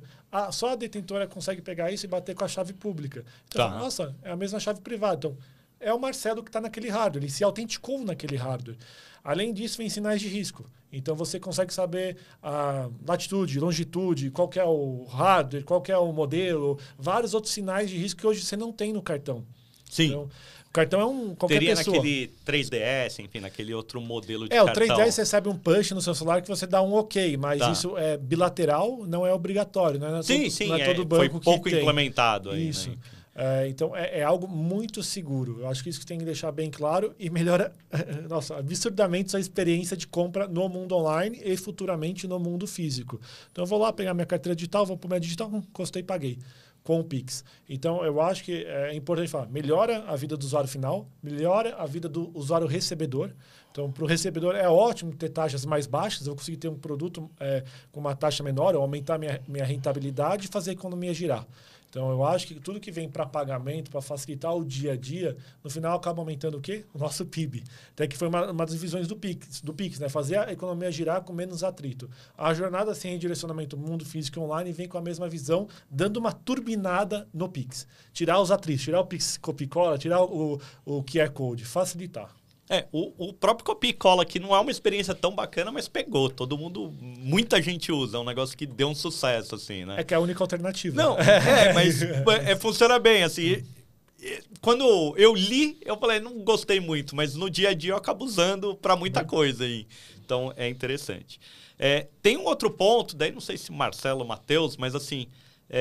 lá na resolução conjunta, lá na número 1, a gente falou do PSM que não era previsto ressarcimento de custos, assim, volume de chamada, limites e tudo mais. Isso ainda não entrou. Tem expectativa que entre? Faz sentido entrar? É uma coisa que deveria sair? Enfim, se a gente fosse dar recomendações aí para outros territórios que nem deveria ter esses limites, como é que tá isso daí, assim? Essa pergunta surge sempre, tá? Nos debates ali... com outros países, né? Pergunta, como é que tá isso daqui, né? Hoje, não tem. A gente não tem expectativa. Não implementou ainda, né? Não ligou. Temos nem expectativa de implementar. Eu acho que na época ali que saiu isso na regulamentação, acho que era um ponto que se vislumbrava eventualmente, né? Mas na época ali não foi colocado. Quando chegou a ter discussão um pouco sobre isso, acho que naquela época percebeu-se que o trabalho que teria para avaliar quem que deveria ressarcir quem. E lembrando que as instituições são transmissoras, também são receptoras e, enfim, acho que percebeu-se que... tem um equilíbrio aí. Percebeu-se que, cara, acho que não vale a pena entrar nisso daqui porque vai dar mais custo desenvolver tudo do que qualquer coisa. Então, até hoje não tem, né, ressarcimento. A gente não tem tratado disso especificamente no âmbito da estrutura, nem no âmbito interno ali do Banco Central. A gente não tem discutido questão de ressarcimento. Entende que o ecossistema está evoluindo bem, né? E acho que principalmente nesse ponto de vista de que os maiores transmissores são os maiores receptores. Tá. Então, eu acho que isso daí, para o debate, é extremamente importante ser levado em conta, né? Porque pensar em toda uma estrutura de ressarcimento de custo ali, sendo que quem manda o dado também recebe, acaba não fazendo muito sentido.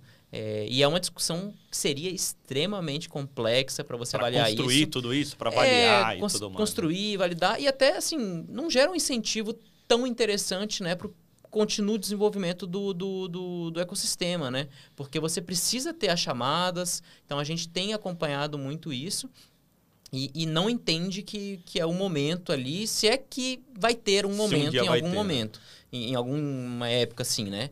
Algum estágio ali de desenvolvimento do ecossistema. Então, hoje, isso realmente não está em cogitação. Tá. Eu tinha uma visão que quando determinasse talvez esse valor ia criar uma tabela para o mercado, para justamente ter aqueles acordos bilaterais e a partir dali poder ser usado isso como indicador, alguma coisa assim.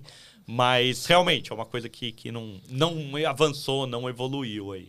O próprio Reino Unido, né, acho que no PSD3 agora, né, que vamos lembrar, né, que o Open Bank nasceu no PSD2 e agora já estão no PSD3, eles chegaram o Reino Unido não, né, mas a Europa, e aí acaba que o Reino Unido observa ali muito ainda, né, tem a questão das Premium APIs, né, de que você tem APIs normais, que essas aqui são sem custo, e tem as Premium APIs que eventualmente poderiam ser cobradas.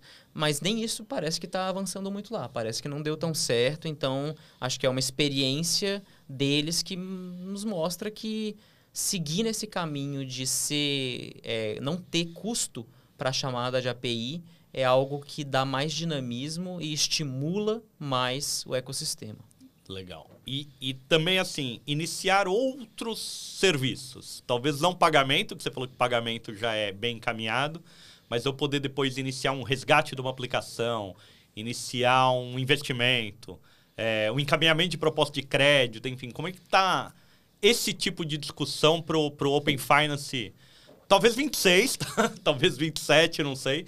Mas para o Open Finance ficar cada vez mais daquela programabilidade que você falou que a gente já consegue fazer no pagamento em outras operações, assim. Até puxando um pouco do outro assunto, hoje sim, por favor. Existe um tipo de ressarcimento para a própria estrutura do Open Finance. Então, toda instituição que participa do Open Finance, ela ajuda a bancar a estrutura do Open Finance, que é em cima do seu patrimônio líquido. Tá. Então, já existe certo modo para manter a estrutura do Open Finance, esse ressarcimento. Então, acho legal colocar isso. Não exatamente para o consumo das APIs, que é outra história. Não é pela volumetria, mas daí pelo PL patrimônio líquido, e tudo mais. Pelo PL. É o custeio da estrutura. Esse é o custo da estrutura. Então, existe um custo para você estar no Open Finance ali. O que eu acho legal colocar aqui, começou as discussões da portabilidade de crédito, tá? Que vão ficar quase uma evolução ali do EPOC, mais ou menos isso, mas é a portabilidade de crédito. Outro ponto importante que eu acho legal também colocar. Daí, só para detalhar, a portabilidade daí é meu entendimento, tá? Não sei. Mas é mais compartilhar dados do que a própria portabilidade. A portabilidade em si, ela segue o caminho dela ainda. Portabilidade. Né? É a portabilidade. Então, eu vou ter APIs de portabilidade. Entre as instituições, quem dá crédito, quem deu crédito, quem vai cobrir aquele crédito. É que hoje tem um fluxo de mandar para uma outra entidade, que daí tem o arquivo, o TXT, e enfim, tudo que a gente falou. A tendência é que isso comece a ficar bilateral. Então. O que a gente percebe é que a portabilidade, tanto de crédito quanto de salário, e a gente tem expectativa com a de investimento também, o próprio, mesmo seguindo o fluxo hoje que existe, o Open Finance já trouxe benefício para esses processos de portabilidade. Trouxe. Pelo compartilhamento de dados. Tem instituições financeiras que aproveitaram disso e tem cases muito bons. Tem cases muito bons, tem números muito expressivos aí nessa questão de portabilidade. Então, assim, na portabilidade de crédito, tem instituição que às vezes força o cliente a ir lá na agência pegar a informação de saldo devedor. E aí, fazendo isso por meio do Open Finance, trouxe um ganho de eficiência absurdo, né? Sim. E lembrando de novo, o dado vai certinho. O dado que é de uma instituição vai para outra ali e tudo mais. Então, isso daí trouxe um ganho de eficiência. Mesma coisa que eu já falei aqui para a portabilidade de salário. E o que a gente está vendo agora para a portabilidade de investimento, né? Então, é uma API relativamente nova, né? Entrou ali no final do ano passado. Não tem nenhum ano, que eu acho que ela foi publicada, né? Pelas instituições. Então, tem um espaço ainda para melhoria na qualidade de dados, mas em breve isso daí também vai estar ajudando a transformar a portabilidade de investimento. Isso sem pensar em integração do fluxo dentro do Open Finance, que é o que começa a acontecer agora Sim, daí... No crédito. Aí... No crédito. Acho que a portaria de crédito é algo que está começando agora. Se eu não me engano, a agenda está até final de 2025, né? Começo de 2026. É porque ela está dividida, né? Porque começa a portabilidade de crédito. Então, primeiro que a gente vai fazer a portabilidade de crédito pessoal sem garantia, Tá. né? E depois evolui para o consignado ainda restrito ao servidor público federal. Então, a gente resolveu avançar, né, de uma forma mais gradativa, né? Então, por esses dois produtos, e esses dois produtos em momentos diferentes. Tá? Então, tem ali que acho que o crédito pessoal sem garantia ali é em 25 e o consignado servidor público federal já em 26, se eu não me engano. Né? Mas então a gente tem esse avanço aí, né, de desenvolvimento de fato de APIs de portabilidade. Legal. Aí é esse ponto, né? Que já é transacional, que já é o que eu é estava transacional. falando. Então, assim, vai ter o fluxo de compartilhamento de dados embutido ali dentro, mas assim, você já vai dar curso a todo o processo mesmo de portabilidade dentro do Open Finance. Lembrando que o que existe hoje, né, atualmente, continua valendo. Sim. Tá? Então, eles vão ocorrer de forma paralela ali. Não, show. Acho que outro ponto que não é exatamente uma iniciação, só faz sentido a gente falar das notificações na parte de dados. Então, imagina que eu fui e compartilhei meus dados do meu banco A com o meu banco B. Que é os webhooks lá também, Isso. discussão aí. O banco B, ele tem que ficar consultando o banco A para saber se o saldo do Marcelo mudou. Então, isso traz uma ineficiência para o ecossistema e o Marcelo também, o banco B, não tem certeza se o saldo do Marcelo mudou se não fizer a consulta. Imagina que agora com as notificações, o banco B vai ser avisado pelo banco A, mudou. Aí o banco B vai lá e consulta para ver o saldo. Então a tendência é o Marcelo, usuário final, ter sempre o saldo o quão mais realista ali no aplicativo. Até com menos chamadas, né? Menos Então chamadas. tem eficiência tecnológica aí e cliente com os dados mais atualizados. Mais atualizados como é possível. E também toda a parte de gestão financeira. Imagina, eu sou uma pessoa jurídica, eu estou olhando aquela plataforma, eu estou acreditando que estão meus dados atualizados. Então, é muito importante ter esse aviso, né? Para eu ter a certeza. E até para a parte, pensando em novos produtos, imagina, eu sou uma fintech, eu dou um crédito que eu estou garantindo em cima do saldo que ele tem no banco B. Eu estou dando um crédito. Se o saldo mudou lá, eu preciso ser avisado na hora para mudar algo aqui na minha relação com o meu usuário. Então, é muito importante. A parte de notificação de eventos vai ser em webhook em lote e está começando na parte de saldo. Tá? Mas também tem um cronograma que acho que vai até final de 2025.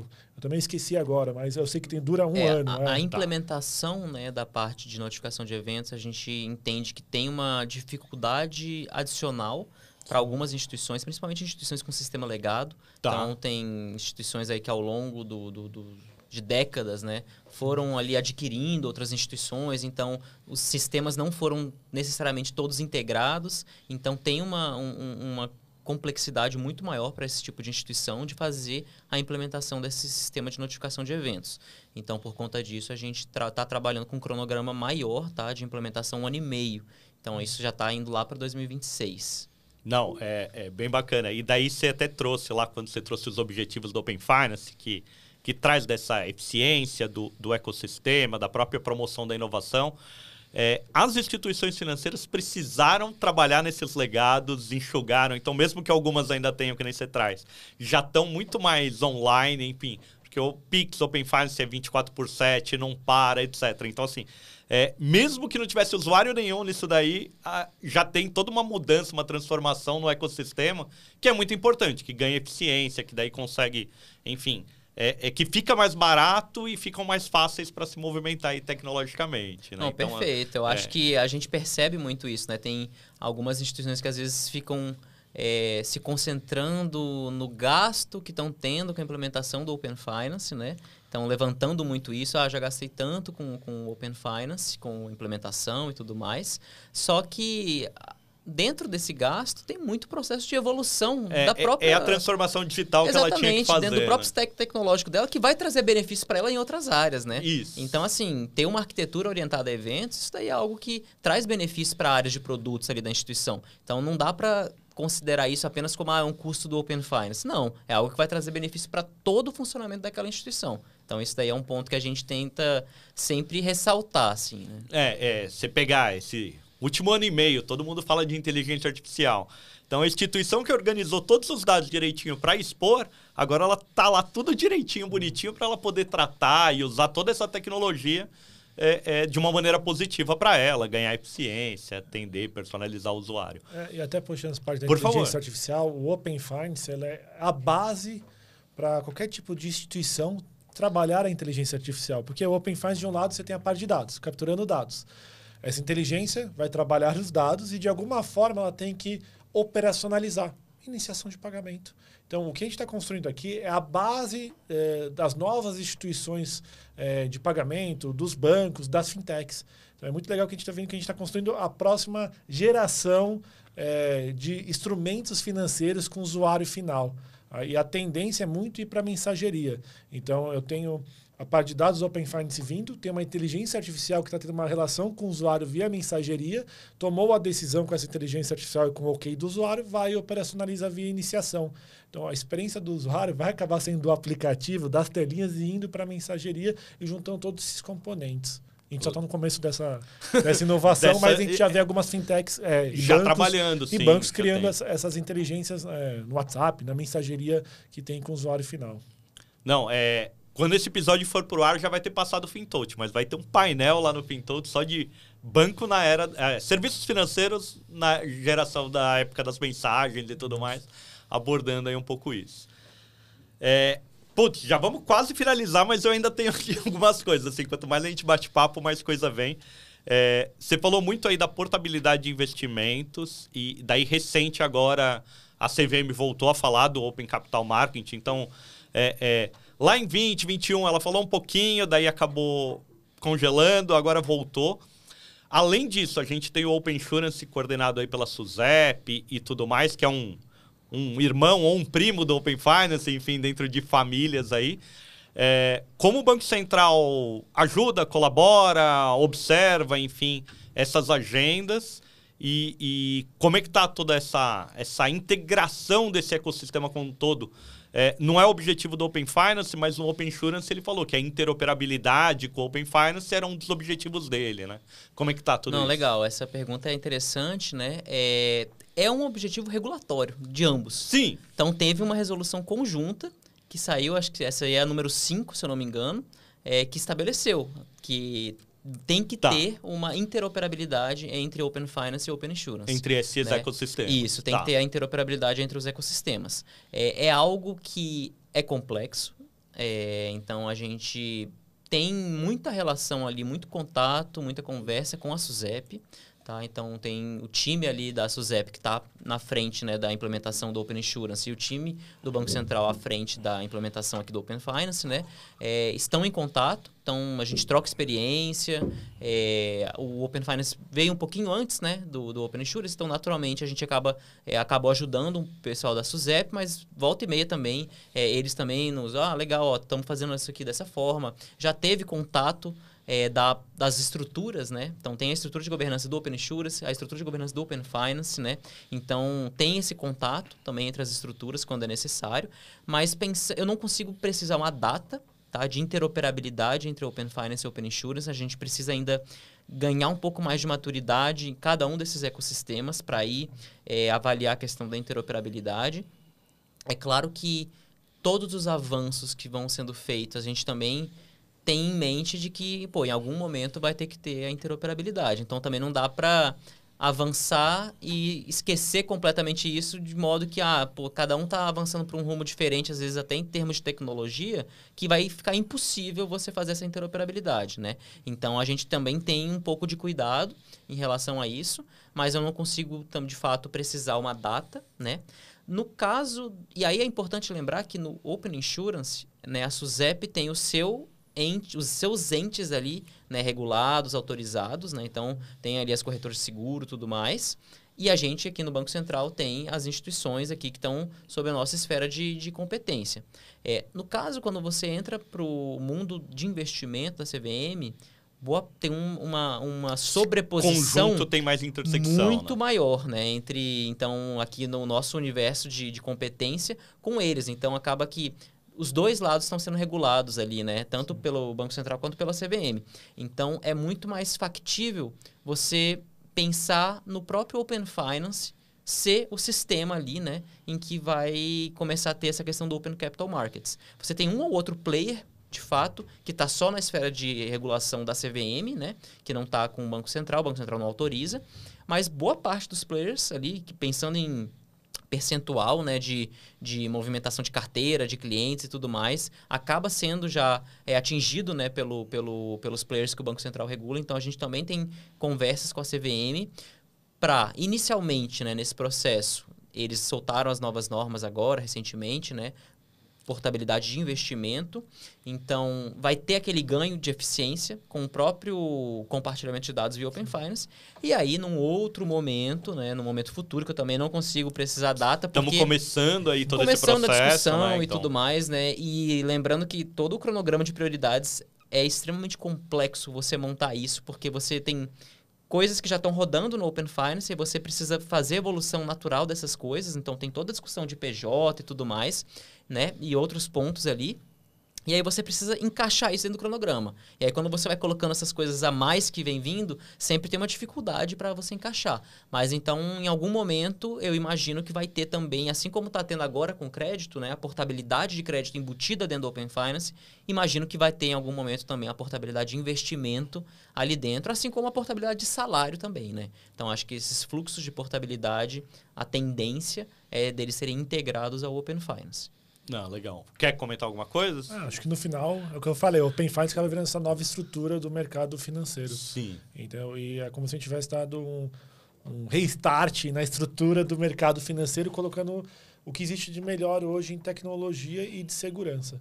Então, eu acho que o Brasil acaba tendo um protagonismo na parte de inovação financeira, na parte de inovação de pagamento, e a gente acaba sendo referência. E aqui no Open Finance a gente está fazendo isso e fazendo muito bem feito e muito rápido. Então, imaginar que tem 3 anos, né? 3 anos e alguma coisa ali. A gente já fez tanta... A gente já tinha cabelo. Isso, só o que a gente regulação fez... É 4 de maio de 2020, né? A conjunta número 1. Mas, assim, pensando em implementação, aí é isso mesmo. 3 anos e pouco, porque foi em 21 ali, né? Que começou a entrar de fato. Muito rápido. Se eu não me engano, o Reino Unido acho que tem o dobro, né? Acho que tem 5, 6 anos. É alguma coisa assim. 5, 6 anos. Eu acho que ele começou produtivo em 18, se não me engano, ou 19. Foi 18 ou 19. Tem uns 3 anos na nossa frente. Nem falando de chamada, falando de percentual da população. A gente já é maior em percentual de população. Você estava falando em ano, você falou em participação. Tem participação, a gente já é maior que do Reino Unido. Então, a gente está indo muito rápido. Sim. E eu acho que uma coisa que a gente esqueceu de falar, que o usuário brasileiro, o cidadão brasileiro é muito pró-inovação. Isso muda completamente o jogo. Então, tanto o Pix, tanto o Open Finance, tanto tudo que a gente faz aqui. E o brasileiro quer ter a eficiência, quer pensar menos nas dores financeiras, né? Ele só quer clicar o botão e resolver. Então, acho que o que a gente está fazendo está melhorando a vida do cidadão e melhorando a economia real. Acho que isso que acho que é interessante que a gente faz e a gente vê funcionando na prática. E aí, acho que a gente, até o Banco Central, no início, né, do projeto, ainda tá muito focado na implementação, né, dos produtos, de todas as APIs ali, muito focado. Mas do ano passado para cá, a gente começou a olhar também para casos de uso, né, e até recentemente fez uma pesquisa ali junto às instituições, né? Então a gente solicitou que elas nos mandassem informações de casos de uso, de benefícios ali, que tanto elas quanto os clientes já estão obtendo com o uso do Open Finance, né? Então a gente percebe, na parte de crédito principalmente, tem muita coisa, né? De aumento de limite, processo de portabilidade, né? De crédito. Então, às vezes um cliente que tinha uma operação de crédito negada passa a ter ela aceita, com taxas melhores, né? Então, tem diversos pontos ali na parte de crédito. Tem muita coisa interessante na parte de gerenciamento financeiro, né? A gente percebeu uma evolução nítida das soluções de gerenciamento financeiro, né, no Brasil, depois que o Open Finance surgiu. Legal. Então, isso daí a gente percebe ali os insights financeiros, né? Tem uma parte muito interessante que é a economia com cheque especial, né? Então, você compartilha ali os seus dados de conta com uma determinada instituição, ela consegue ver que você entrou no negativo numa conta e fala, você entrou no negativo ali naquela conta, você tem dinheiro nas outras contas, pode fazer já uma transferência. Às vezes, dentro dela mesma, assim, por meio da iniciação, você já faz ali, né, uma transferência. Transferências inteligentes. Ou até automatizado, nem preciso pensar. O banco, sempre que eu tiver negativo tira dinheiro aqui e mande para lá. Exatamente. Então, você já pode até automatizar isso daí. E aí, com isso, você está evitando de pagar uma taxa de juros, uma tarifa ali. Então, tem instituição que já está falando assim, nos últimos 12 meses que eu comecei a prover essa solução, e sem a questão da automatização ainda, só na questão de notificação precificação ali para o cliente, né? De que ele entrou no cheque especial, os clientes já pouparam mais de 8 milhões de reais, né? Então, sim, é claro que, falar de 8 milhões de reais parece um número baixo, né? Pensando no Brasil e tudo mais, mas pensa no cliente ali que poupou ali 100 e poucos reais ali, isso daí já tem, é um benefício muito legal, né? E aí tem todo o processo das portabilidades com mais eficiência, né? Que também está ocorrendo com salário, com crédito, vai começar a ocorrer com investimento também, né? Então, esses daí são alguns pontos aí muito interessantes que a gente vê de benefício, né, para o cliente ali obtendo taxas mais rentáveis em termos de investimento, taxas de juros menores, limites maiores, né, para a parte de crédito. Então, acho que são diversos pontos ali de solução de educação financeira também, né, com categorização de gastos de uma maneira mais fácil, ajudando o cliente ali num dos outros objetivos, né, do Open Finance, que é a questão da inclusão financeira, né, sim, de você melhorar isso, a educação financeira, e o próprio onboarding mais facilitado, né, com o compartilhamento de dados ali, uma abertura de contas ali, né, dos clientes também. Isso aí são diversos benefícios que já estão sendo obtidos, e a tendência, acho que é as coisas evoluírem de uma maneira cada vez mais rápida, né. Eu sou um dos organizadores lá do Open Summit Awards, e daí, assim, a gente tem 2 anos já. Foi em 22, 23, pretendemos fazer agora em 24. Mas quando a gente fez foi com esse objetivo de, cara, vamos fomentar. Quem criou case, quem fez alguma coisa vai ganhar prêmio. E daí a gente fez o primeiro ano. No segundo, a gente já trouxe o Open Insurance. Poucos casos ainda, tudo mais, a gente falou, não, vamos colocar. Mas ainda é um desafio, assim. Eu estava hoje de manhã num bate-papo, numa reunião, numa apresentação, onde eu trouxe realmente um leque de umas 8, 9 casos de uso que poderiam ser implementados, que o banco estaria ganhando dinheiro, a instituição financeira, a fintech estaria monetizando, assim, conseguindo, e ainda não colocaram no mercado. Então, assim, acho que faltou o time de negócio, e principalmente assim, o que eu trouxe até no pensamento de manhã lá, não sei se vocês concordam ou não. Algumas instituições criaram o time de Open Finance. E daí ela está olhando pro regulatório, ela está olhando para entregar. A pessoa de cartões tem que olhar para isso e falar, o que eu posso fazer dentro do meu produto de cartões? A pessoa de crédito olhar para isso e falar, o que eu posso fazer? O time que trabalha contas olhar para isso e falar, cara, consigo construir tudo isso. Então, algumas instituições, não são todas, mas precisa popularizar ainda o Open Finance dentro dos bancos, assim, dentro das fintechs até, e trago até como fintech. Tem fintech que podia estar aproveitando muito mais, surfando essa onda. O exemplo que você deu de cheque especial, tem uma fintech do Reino Unido que ela só fazia isso. Ela só ficava monitorando conta, vendo saldo, trazendo, e oferecia isso para o usuário, e era um produto, era como ela ganhava dinheiro. E não saiu ainda uma fintech dessa, não saiu uma Credit Cudos, enfim. Ainda falta alguns casos de uso aqui no Brasil, talvez por essa visão de negócio de Open Finance. Não sei se vocês concordam, como é que... É que tem muito caso de uso que não é para ser público, que está acontecendo no mercado. O que a gente vê público é o que vai gerar mídia para aquela instituição. Então, eu conheço vários players, tem vários clientes que estão fazendo muita coisa legal com o Open Finance, mas é uma melhoria no processo dele com o usuário dele. Back-office, assim... Pode ser back-office, melhoria na concessão de crédito, no onboarding, no fluxo de cobrança, né? Muita parte de iniciação, de Pix inteligente, Pix condição. Isso não gera mídia, entendeu? É algo para melhorar a instituição. Então, às vezes, a gente é muito drivado pelo que sai na mídia. Sim. Mas o que a gente vê pelo trás dos panos, cara, tem muito caso de Open Finance surgindo. E eu acho a mesma coisa que aconteceu lá na regulação de 2013, das instituições de pagamento, que, cara, foi o que potencializou Nubank, Neon, entre outros bancos, e várias fintechs surgiram. A mesma coisa que está acontecendo com o Open Finance. Várias fintechs estão surgindo em cima do Open Finance. Talvez não exatamente diretamente com o Open Finance, só usando dados do Open Finance, usando iniciação de pagamento.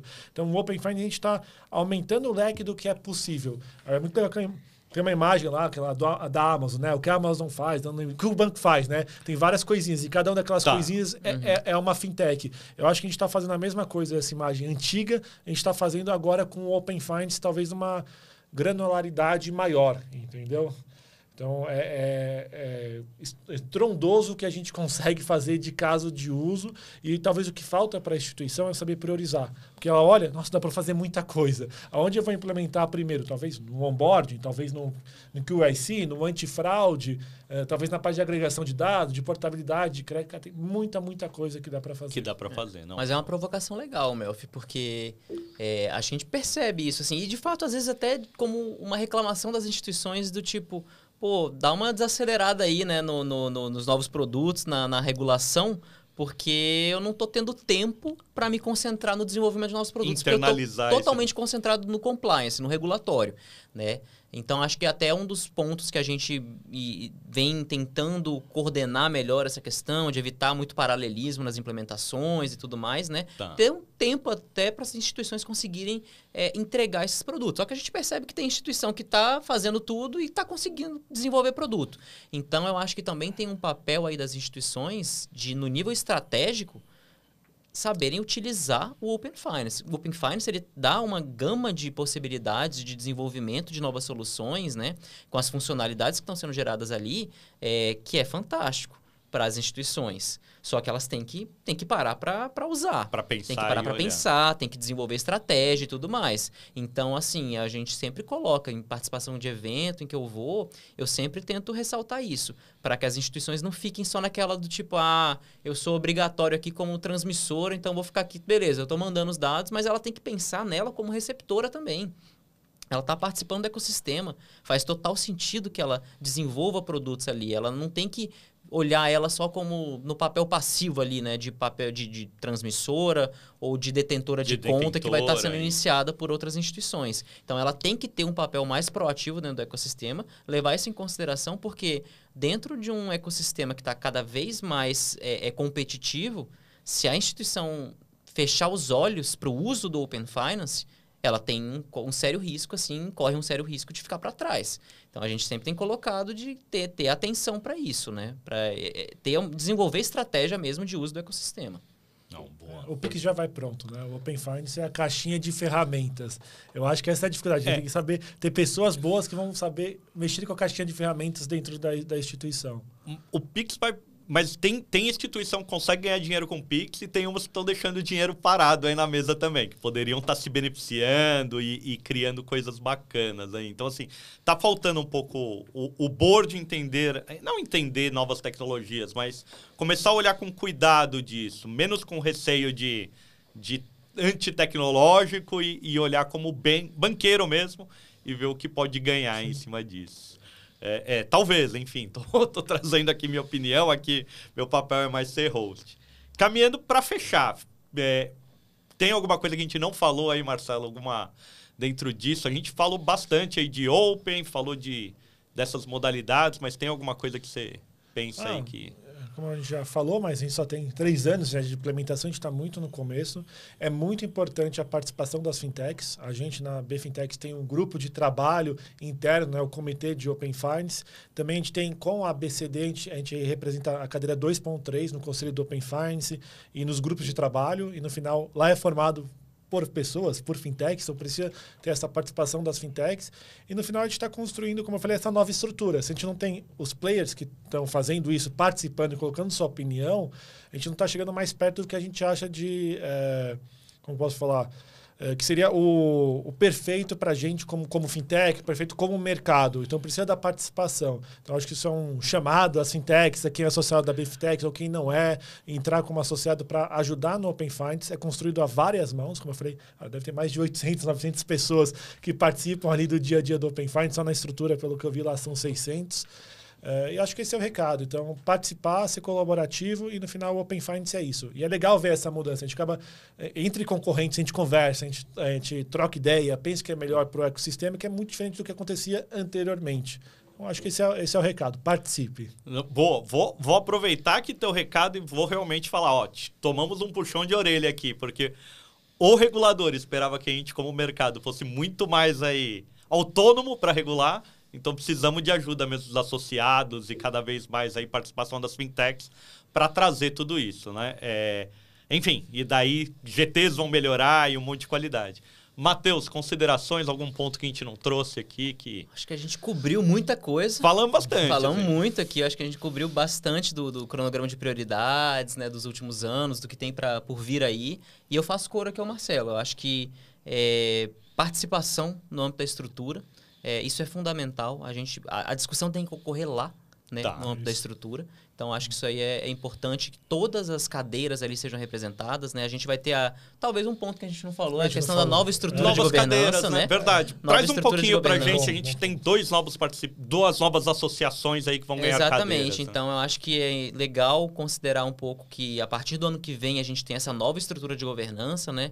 Com inclusão de duas novas associações ali, né? Então, INIT representando ali, né, os iniciadores, e a Zeta também, né, com instituições de pagamento, grandes detentoras de conta e tudo mais.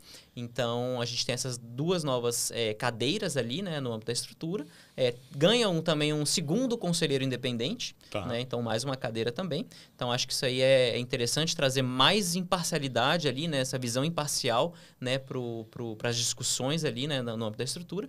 Mas é isso, eu acho que essa nova estrutura ela traz um ganho de representatividade no mercado. A gente tenta aproximar mais a questão tentar atingir uma maior interoperabilidade entre poder de voto e custeio.